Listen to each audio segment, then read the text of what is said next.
Rabbi Simon Jacobson is a scholar, author, and speaker. He is the publisher of the Algemeiner Journal, originally a Yiddish weekly founded by his father in the early 1970s. Natan Yellin-Mor was a writer who was first in the Lehi gang and was a very zealous and passionate Zionist and fighting the British occupation for an establishment of a state of Israel. Once the state was established, he became very disappointed in what he saw and really began to be actually an anti-Zionist writer and much more pro-Arab. And his articles in Hebrew in Israel would be very inflammatory, would incite a lot of people, very, very offensive to many. My father, followed him and knew who he was. Years later, when the Algemeiner was established, at some point in mid-70s, I think 73 or 74, he asked him to come on board to write, because he wrote in Yiddish, to write for the Algemeiner.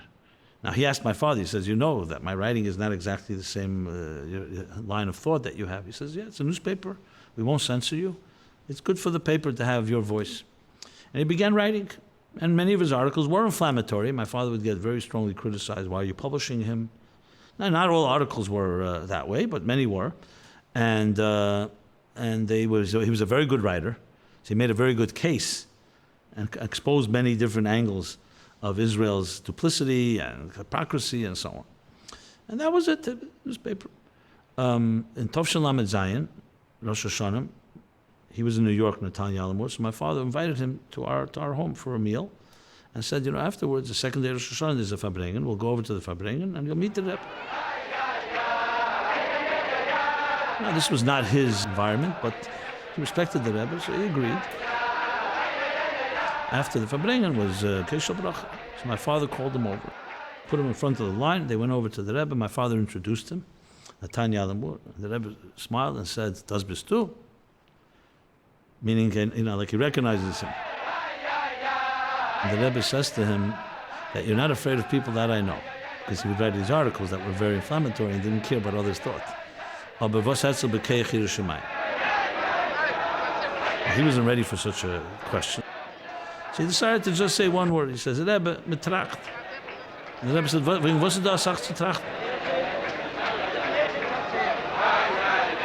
Remember, he told us afterwards, he didn't want to tell the Rebbe, no, I don't really believe, or I'm not sure what I believe.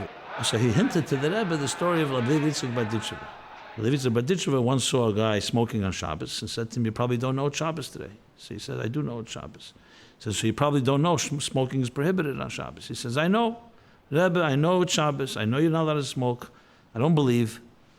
And I'm smoking on Shabbos intentionally. So Levi Yitzchak bar Ditchever, who is the Ev Yisrael, the lover of Jews, turns to God and turns to heaven and says, look, zeh, v'tayar ha'idis, a vilna zon can liegen. How precious is a Jew, he doesn't want to tell a lie. So he didn't tell the story, but he just said, v'demaisa Levi Yitzchak bar Ditchever. In other words, with his answer, mitracht, he was at least being truthful. He wasn't lying. The Rebbe, without missing a beat, says to him, the Unterschied is that Levi Yitzchak bar Ditchever hat gerät wegen der zweiten Eden, und du das wegen sich. And he was very taken by the Rebbe's sharp response, which was right to the point. Then the Rebbe said to him that since you write, you should continue writing. So he says to the Rebbe, you read what I write? The Rebbe says, yes, I read everything you write. And I also read what you wrote in the Rosh Hashaná column. Since you write, you were blessed with writing, you should continue writing. And because you have a column, you cannot leave your space empty. So since you can't leave your column empty. You have to continue filling and writing it.